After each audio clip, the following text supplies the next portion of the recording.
that optimism yesterday has evaporated. This is my rational perspective on Chelsea 0, Brentford 2. A familiar feeling coming away from a game at Stamford Bridge. An all too familiar feeling of depression, of frustration.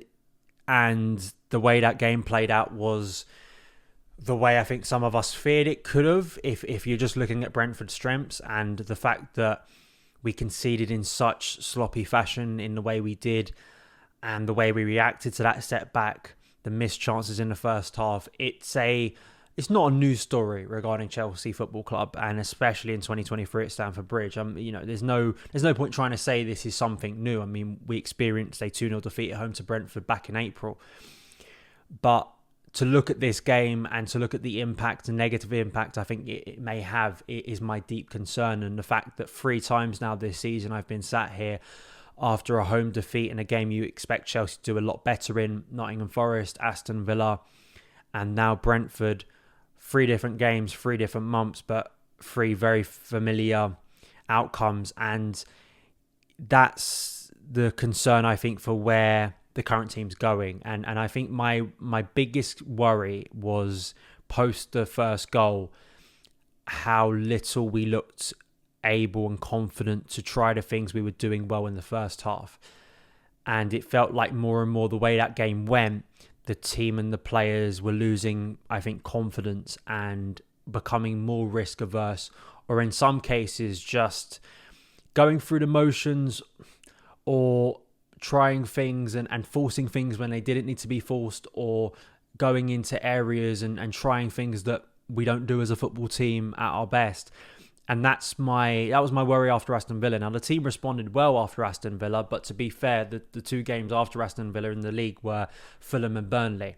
The 2 games after this are Tottenham and Man City, basically the top 2 of this Premier League. And I think that although tactically those games may suit this Chelsea team a little bit more, those are still some very good teams. And you can see the potential dread on the horizon if Chelsea go into the next international break with no points after this run of 3 games. So that's the harsh, brutal reality, and there's no point trying to skirt around that today, because there's only so many times people can look at data and can look at, well, we made good opportunities, but you have to take those opportunities. And it's all right us talking and me talking about individual players, I think, and the way Pochettino set up the team is getting us into good areas. But again, you have to finish the job. You have to get over the line at some point. And the more that doesn't happen psychologically, I think from a confidence point of view, especially for a young group of players, that's my concern.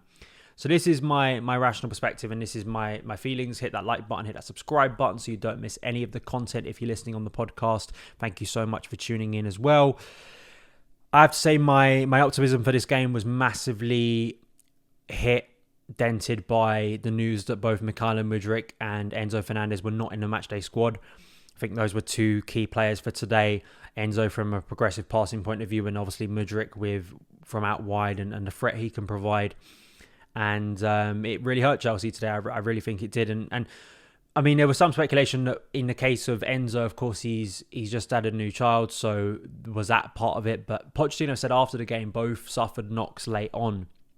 And it just feels so typical, and it just feels like you just can't have things fun at Chelsea at the moment. It's just a very 2023 thing. I mean, this is why it's so difficult for Poch, I think, to build rhythm and to build chemistry, for any coach to build chemistry and rhythm when you have so many knockbacks from an injury point of view, and to try and build a team that's sustainable and you can rely on each week, that are going to give you a level of performance, and to try and build those connections. Again, me saying that doesn't mean that Chelsea didn't have faults in today's game and players couldn't have done things better. Please do not take what I just said as, well, it was acceptable then to lose to Brentford. Of course it's not.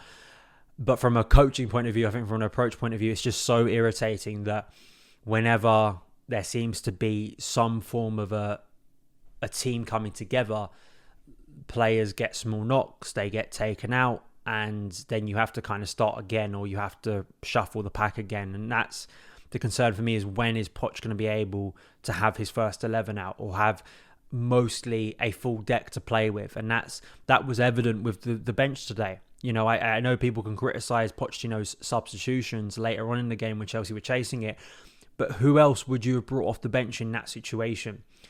I think I would have made the exact same subs. I mean, maybe you can argue about the players who came off, the players who stayed on, but with the options on that bench, Ian Maatson, Washington and James, and Gusto maybe, who did have some heavy strapping around his, I think it was his knee, that kept him out of the starting 11. Who else are you bringing on? It's not like there's an obvious player that was screaming at you to bring off the bench from, say, a wide point of view other than the ones he did. So that in itself is why it's so key that we get players back quickly, and especially Christopher Nkunku. But the first half, I thought, was dictated by Cole Palmer. Continues to do good things, continues to try and make things happen. He's at the heart of many things. I felt in the first half, what made Chelsea better was that when there was chance to run into space, I thought the decision-making was a lot better. The 1-2 touch play, when there was a chance to transition, I thought the decision-making, again, mainly from Cole Palmer. Noni Madueke had that chance early on where he cut onto his left foot and nearly bent a ball into the top corner. And then you had the header from Marc Cucurella. Straight at the keeper. I think he should be doing better there. And there were a few chances in the first half. Again, the Sterling one is the most, I think, frustrating one out of all of them, because it kind of comes down to him and he has time to think about it. There was a penalty shout and it could have been a penalty, but there were enough chances for Chelsea to take the lead. When that doesn't happen, because at that point, Brentford were so penned in their first half, they were really struggling to get out. They were almost suffocating at times to try and relieve any of the pressure. You give them that time to recover, and when we come out in the second half and quickly concede the first, and it's so bad, it is so poor. I can be frustrated at the officials that I think it's Janssen is able to take that throw in, like basically several steps away from where the throw in was.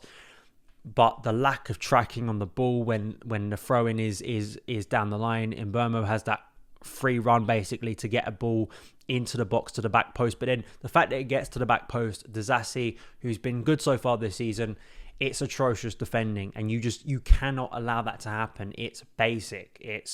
And it just completely kills and absolutely shatters the game for Chelsea.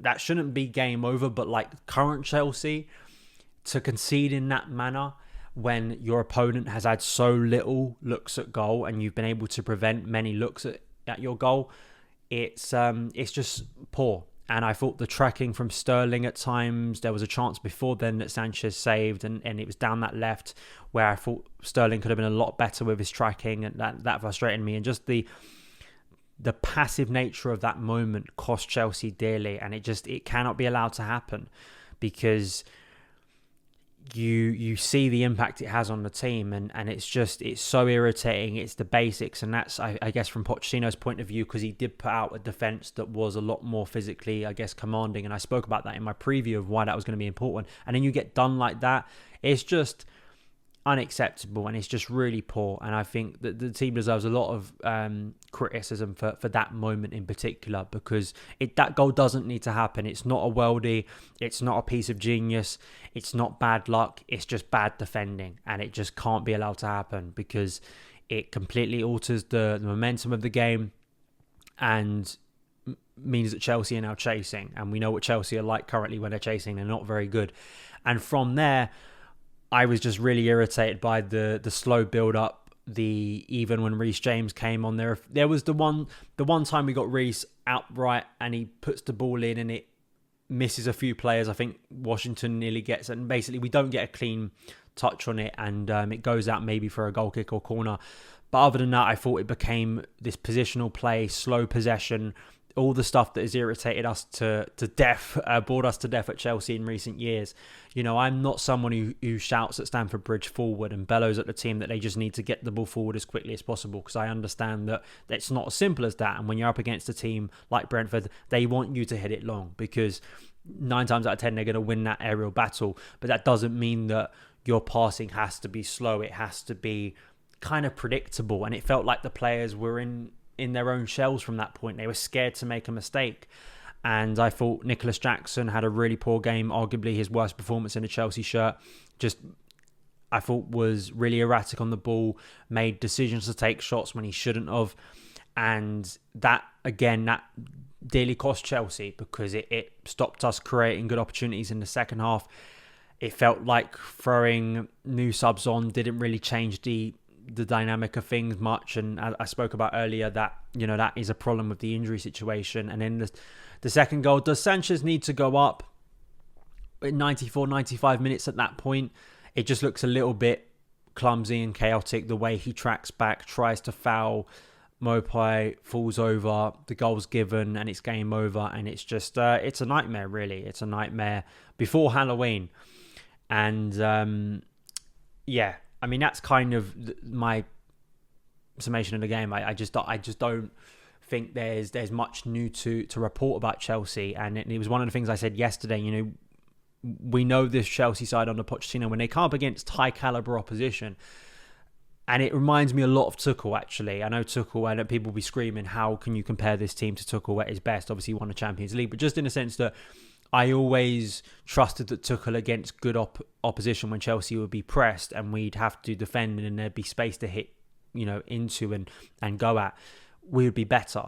But it's that classic thing that Conte in his second season, Sarri, Lampard, Tuchel, Potter, Lampard again, and now Pochettino, it's that low block. It feels very simple to come to the bridge, set up in a defensive low block, cram space, force Chelsea to break you down, and then rely on the fact that Chelsea aren't the most clinical team, and then be able to exploit some lapses in concentration and an inability to use our home ground in the best way. It doesn't feel like an intimidating place. It feels like an intimidating place for our players. That's a feeling I've had for quite a while now. It feels like Chelsea players in particular get into their own shells basically and feel they don't feel confident in their own home ground, and that's a real problem. That's an issue, and I could spend hours talking about cultural things, maybe a sense of what's gone on in recent years that has created that atmosphere and that feeling of maybe entitlement or expectation. But